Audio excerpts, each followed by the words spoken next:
cha cứ sai lùi ra cả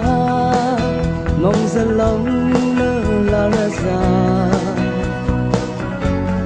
ngà phơi là sẽ nơi sân lông về khá vắng anh lê mà ra già là phát là chỉ lăng cho ra mà chào rồi anh nắng tới xa làm ri thì đi bông man gì mà ru mê mô ya ra qua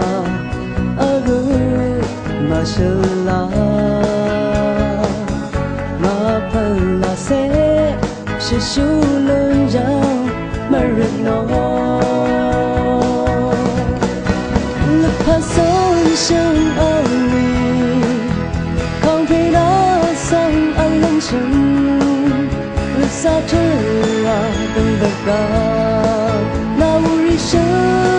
hay bằng ngà thì xa lắm nu đi đời thì là nghĩ anh em mê không thể nào ở rằng thu lớn bớn mô ni ta ngà bớn là sẽ nơi sân mong giờ quê gần na tôi xin lấp phát nào chỉ lớn làm dễ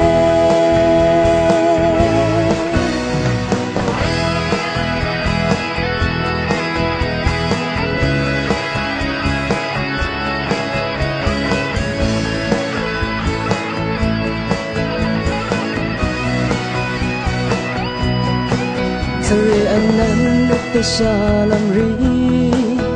thì ni bông man gì mà ru mê mô ya ra cả mà sợ la mà phần là sẽ su lớn giang mà rực nó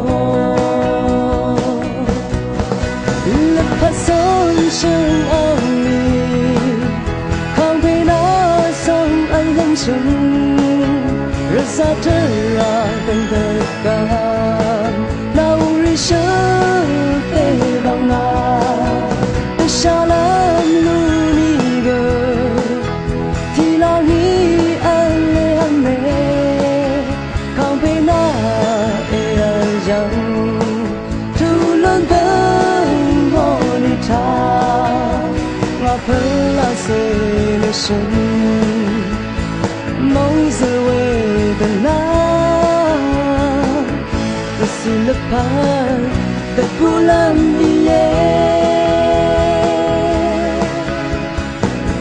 tôi xin lấp phát nào chỉ lớn làm dễ